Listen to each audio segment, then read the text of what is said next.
Thanks, everyone. Love this opportunity with a great panel here and also great audience.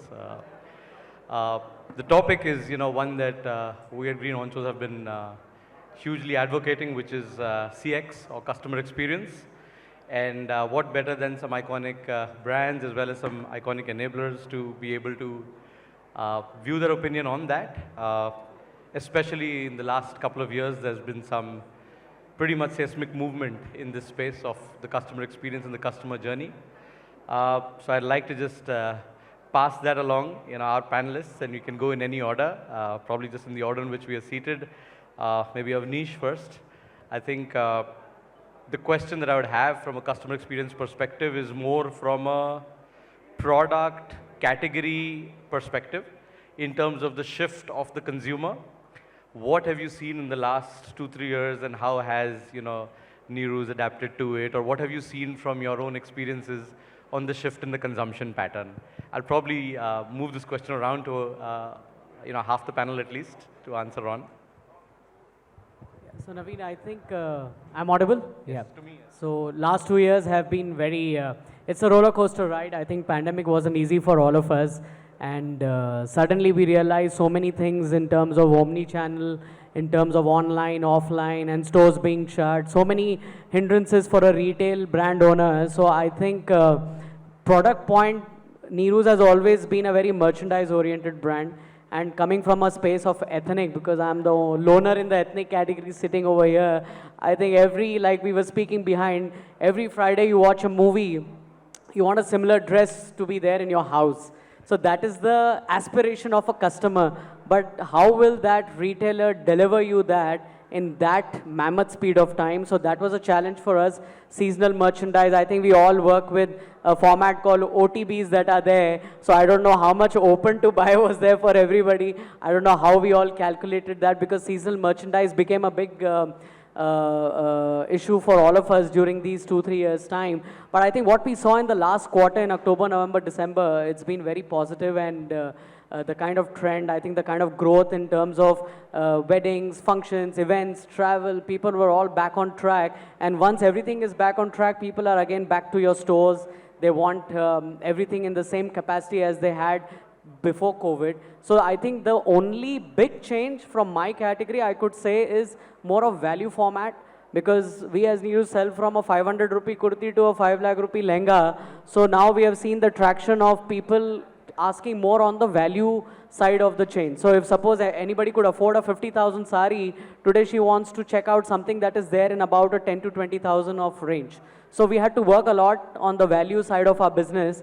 And of course, the fast fashion, which is, I think everybody sitting here has one fast fashion category in their brand. So for us, it's all the kurtas that we do. So everything below 5,000 in terms of kurtas, that was taking a lot of traction in these 2-3 years time. So I think that's one product part from our side. Excellent. Thanks for those inputs. Both of us are on the enabler side of this, you from Shopify.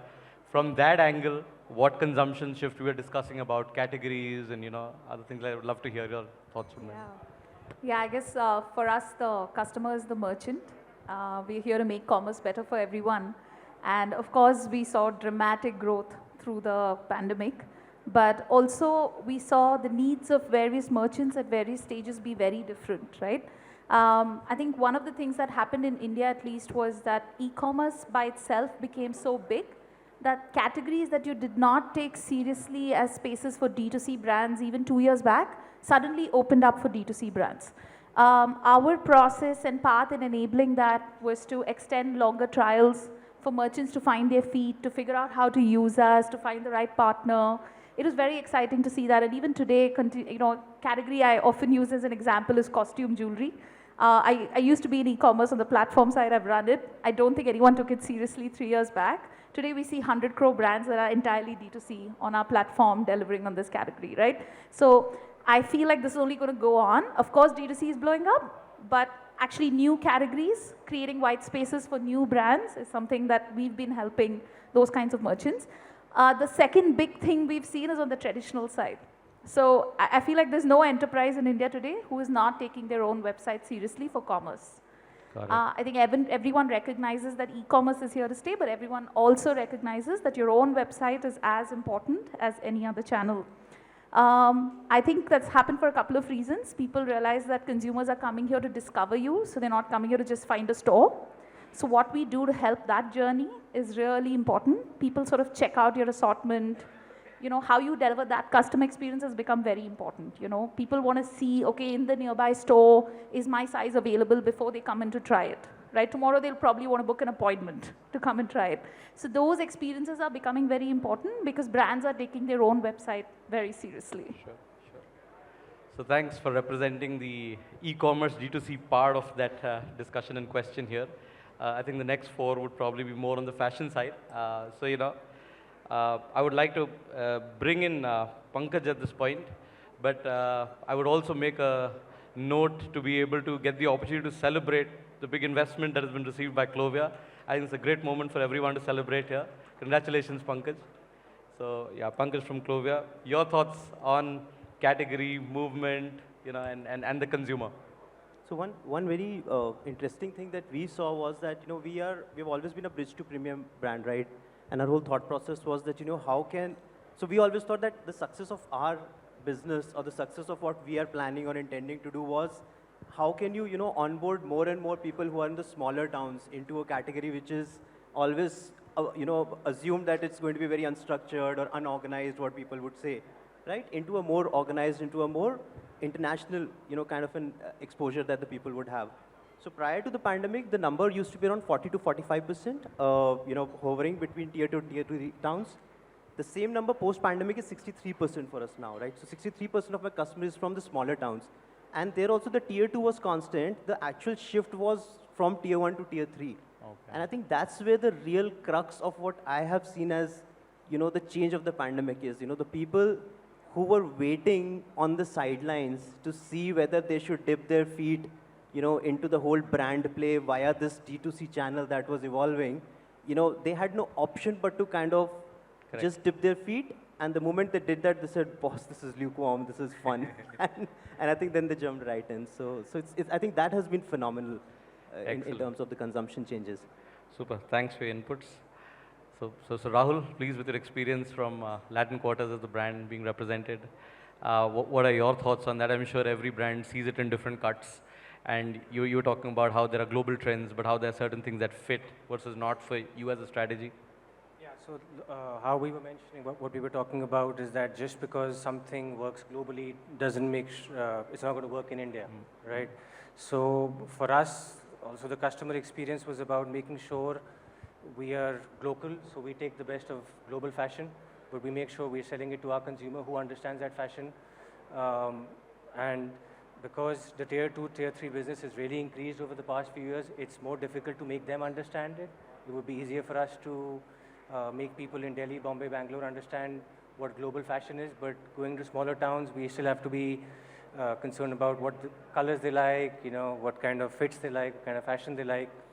So that has been a good, challenging experience over the past few years, understanding that, improvising to that, yet sticking to your core. I remember once after the first lockdown, we were brainstorming what to do, how to approach the consumer, and a lot of people said, you know, work from home is going to be big, loungewear is going to be big, so you should focus on that.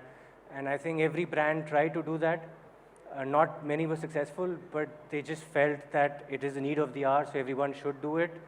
And we tried to do it, again, not very successful, but we stuck to what we were known for, and we had certain challenges initially, but now that the market is back, I think we are glad that we stuck to our identity and didn't deviate too much from the product line, from our price points, and from the entire consumer experience. Excellent. No, much appreciate your candid inputs there. We'll bring in Sanjay, representing the iconic brand over the past few decades, Spykar. So I'm sure you've been asked this question before in the last year, maybe by me before as well, but please, your thoughts on this. So I think I take off from where Rahul left. So pandemic actually made a lot of people think through exactly what consumers want. And the most obvious answer was that because there are difficult times ahead, and they found themselves also in some serious trouble, a lot of people will gravitate towards spending lesser on probably products that we kind of manufacture or deal in. Well, I feel that they did spend lesser, but did they kind of compromise on what they wanted in terms of the product and the quality and so on and so forth? So there the answer that I got to myself was no. What I believed in was that the people who have risen the ranks and stepped up for a better product, whether it's from a brand perspective also or from a design perspective, I don't think they would ever want to descale themselves. And so we actually took off from there, and in the last 2 years, my product and my design team kind of delivered probably the best products that we have ever done in the last 30 years. Okay. And we actually raised the bar so high on the product delivery because we were very sure that the business that we find ourselves in, you really can't compromise on the product. And there would be as many and more customers who will seek you out for the same. So as a brand, we felt that the kind of work that we do, we are not suited to really do a value offering, because there are some times that you don't like to do things and you eventually end up not doing them as well. So we stayed away from doing value. We stuck to what we were doing. And this is exactly what has been with Spykar earlier also. I mean, people who know Spykar for a while, they would know that we have been through some tumultuous times ourselves some 10 years back. And those years also, I think we'd never let the product down. And that's precisely why I feel as a brand, we built a very strong foundation. And this is on the back of a great product. And so we didn't want to leave it at all, at the mercy of some whims. And we are very glad that what we did. Today also, I'm very glad and very happy to say that everything that Spykar does is actually to reach out and give probably the best possible value for the customer for whatever monies that we charge. And that's worked for us. Excellent. So Sahil, Milano, another iconic brand in the premium segment. So your take in terms of the consumption pattern and either the product mix change in the last 2 years will be different from that premium standpoint, or is it similar? Honestly, we as human beings, we get complacent, and this last 2 years have really made us, the outlook has been changed, and it has really made us think differently. And what we have, what these sudden lockdowns and unlock and, what we learned is that if you have, it's taught us how do you manage and get the throughput with very lean inventories. And that is something which really we learned that, in lean inventories also you can get those kind of sales. We, in fact, in few geographies, we delivered 30 to 40% growth, which was quite unimaginable, which definitely, it was which taught us that there is a consumer which consumers don't wait. So we are all social. We want to go out and we want to pamper ourselves. So I feel that, and coming from luxury, in dealing with high price points, I feel there has been a big pent-up demand, and that's what has led to this surge in growth. And of course, there has been another point which I would like to stress upon is content has become a very important factor. So where we used to do, like, let's say 2 campaign shoots in a year, we now are doing about 6 campaign shoots in a year. So content is becoming a key play. So yeah, I'll just take that cue for another couple of follow-up questions on the consumption pattern. Because now you bring in the consumer side. A lot of what we were hearing was from the merchandise planning side of it. Now coming to the consumer side of it, I think there's a part in the agenda itself where we're talking about want-based versus need-based purchases from the consumer side. If any couple of you want to come in on that, what have you seen in that, especially in this last 2 years? Is it more impulse-based purchases versus need-based purchases versus habit? that have actually changed more in this transition? I think Shopify would be a good. Sure. You know, more than want versus need, one of the things we've seen more and more, maybe because people were just spending more time on their phone screens, is people are really taking the time to discover small brands. They enjoy the experience. To Sahil's point, they enjoy sort of reading content. They want to see the video. So we've seen this shift in, especially in lifestyle categories, like we see more and more brands being born, yes, but the brands we had even pre-pandemic, right, they've grown disproportionately, not just because of e-commerce, but because people are sort of making more conscious choices after spending a lot of time on discovery. So I guess that falls in the want bucket, but it also falls in this bucket of sort of, you know, it's much easier to spend time. Part of the experience of buying is now getting delivered like this, right?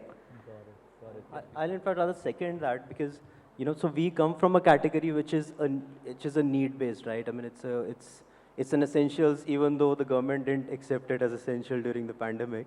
But you know, one thing that exactly what you said, you know, the customer is getting a lot more involved in the product now. I think the consumption is and it's not about making just a conscious decision to buy. I think it's just about consumption. It's just about getting involved. It's just about the whole education experience that they've started to do. And it's a dream come true for people like us who always wanted the customer to be more educated, right?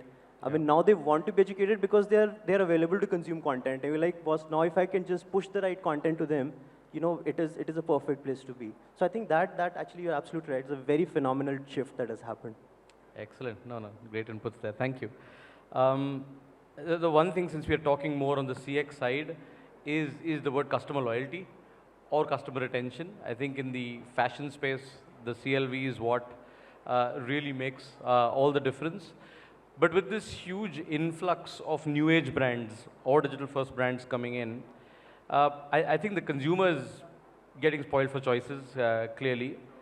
How does one differentiate their brands, extending from, you know, content into really, you know, what are brands willing or wanting to work on to enhance the loyalty and retention of customers? What are you seeing from, you know, your side of, a lot of your brands have been here for a long time, you know, some even a decade, some even more.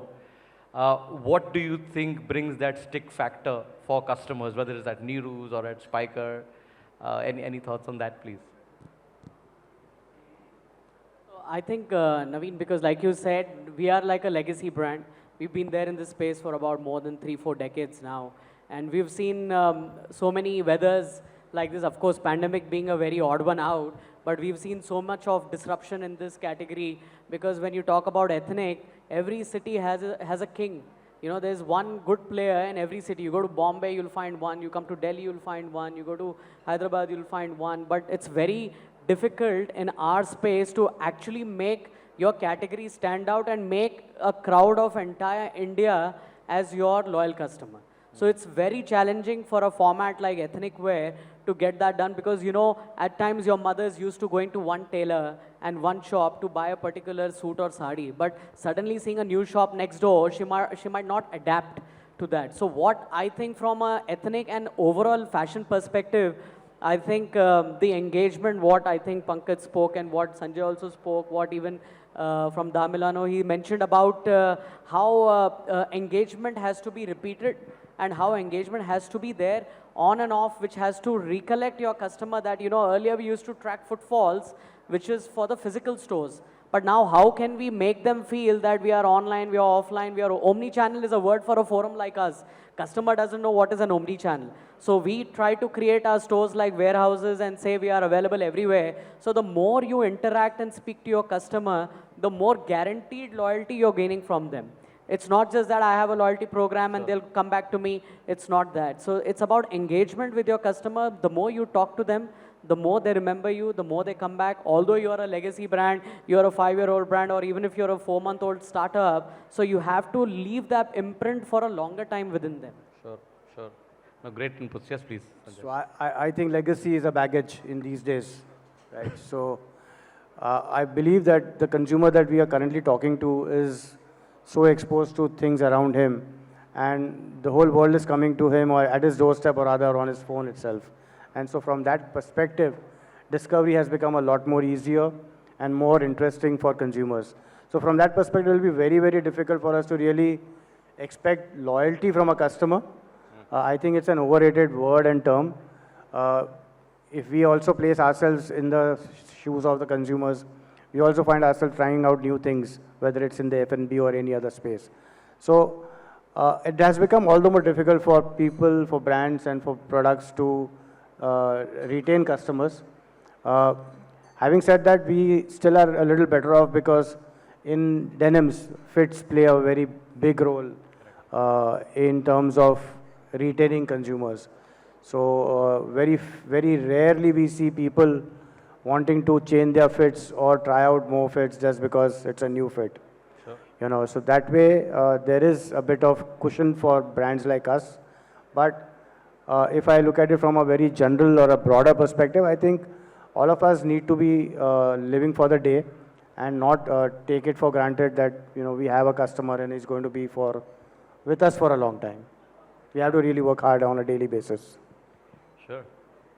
I keep looking at brands that are growing very fast on our platform, and I just want to share a couple of things that these guys do really well.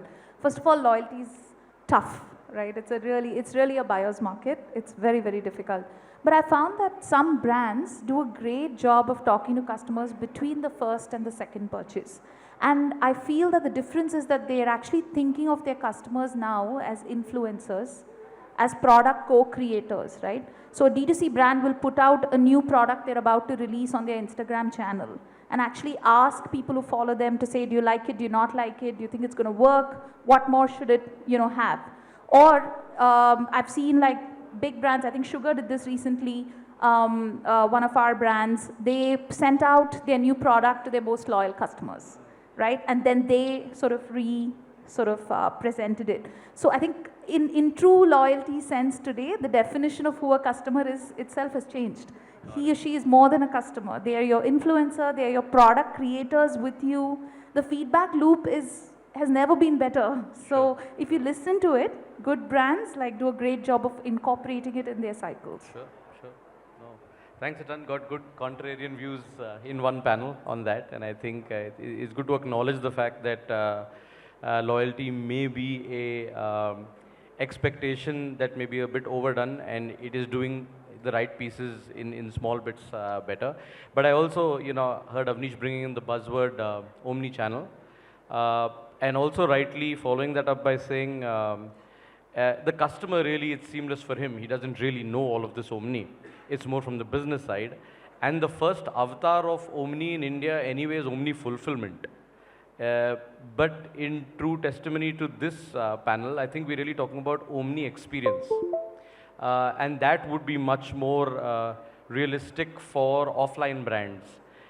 And, from the number of brands and partners that we worked with, we've seen that, the Omni implementation for every brand is still unique.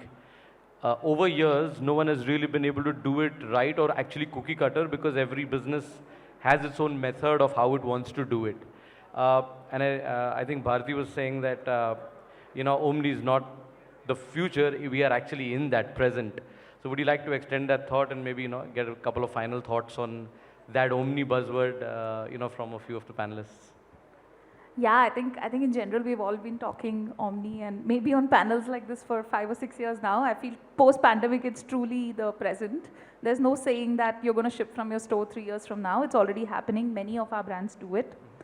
I feel that my experience, and I've made many mistakes with Omni, has been that truly thinking about Omni actually starts with the people and the org. Till a brand's org does not embrace that e-commerce is actually a part of your business, and discovery in marketing has fundamentally moved online, you cannot fundamentally create an Omni experience in your company, because true Omni experiences affect every function, right? You change the way marketing is done, you change the way supply chain works, you change the way pricing and promotions work, you change the way inventory moves. So I would start with the org if I wanted to deliver a true Omni experience. And I feel, having worked in a very traditional org before this, that many brands that have been around for many decades, and I think I was telling Sanjay this before we got on, don't realize the weapon they have, which is millions of customers they've already serviced. You have to find a way to use that. It is such a large funnel that even if 5% of it is useful, it is much more than what you're going to get from using online and performance marketing, right? A lot of brands don't realize, the traditional ones, they don't realize the power of that. Yeah. So I would start today with these two. No, absolutely. I just second that thought. Since we do a lot of performance marketing as well, we know you can only push the ball till a point and then it breaks. And that's where the brand love comes in. And we do know for a fact over the last decade that brands with a higher offline reach, recall, or share of voice have a much higher conversion rate. And that, is showing itself much more right now in this day and age.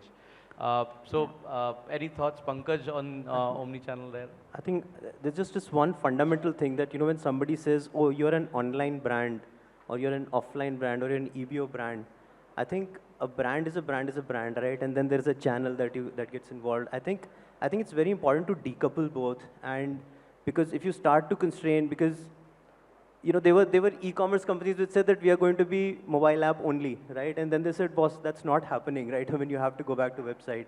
So I think this is something which I share with my team, and it might come off as factually incorrect in some ways, but when we are discussing this, the point of view is that if you're a brand, you have to find a way to reach out to the end customer, right? And any channel would work as long as the customer experience is not getting impacted, your gross margins are not getting impacted, your inventory and cash flow is managed in a certain way, right? As long as these 3-4 check boxes are checked, you should explore every channel. Sure. I think that should be the thought process. So when you do that, then you just unclutter this whole offline brand or online brand, thought process, and that's when you start to, declutter. I mean, we always thought we're going to be online only, right? And 2.5 years ago, we started experimenting properly with offline, and today, I mean, last month we opened 5 stores, and each store is turning profitable within 30 days. Fantastic. So we never thought that this is something for an online brand could happen, right? So I think the customer is very smart, but you're absolutely right. I think you have to just change everything about the organization. It cannot be a different vertical. That's for sure. Sure. Right. So just want to add to a point. I agree with him that we should look at omnichannel just as another way to do business. It shouldn't be given too much priority. It should not be given limited priority. It's just as much priority as any other distribution channel of yours would have. And just want to say something funny which I heard about omnichannel. They said omnichannel is like dating in high school. Everybody wants to do it. Everybody thinks the other guy is doing it. No one knows what it's about, but they all tell them that they are doing it. So it's the same thing amongst all our retailers.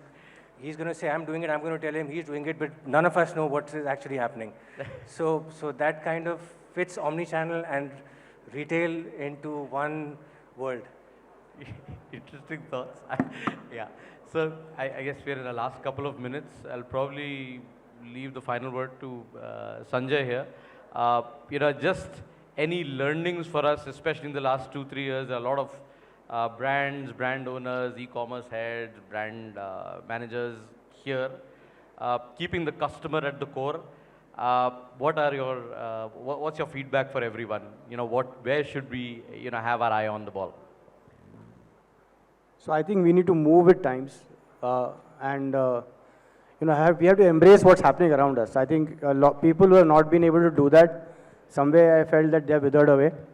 Now, whether it's the omni experience, or it's embracing e-commerce in the right zone, or looking at e-commerce as a very critical component of our business. Does e-commerce and offline fight with each other? No. I think somewhere we all have to migrate to where the world is moving, and keep up with whatever our strengths are. I personally feel that we are always better off doing what we are good at, rather than trying and do things which probably it should not follow herd mentality. I think where we've kind of worked well is, and what you learned in the last few years at least, are these areas, and the most obvious one, which is really look at costs. I think bottom line preservation is going to be most critical and important for all of us, and especially if we have to take care of such events which are unforeseen. I mean, these are probably the few things that, though we were always knowing that these are critical, but COVID has brought all of this to the forefront and made us realize the real need to look at this so closely and minutely. Thanks a ton. On that encouraging note, with your permission, we can draw this to a close. Thank you, everyone. And it's tough to get sandwiched in a post-lunch session, but we appreciate your patience. Thanks a ton, everyone. Bye-bye.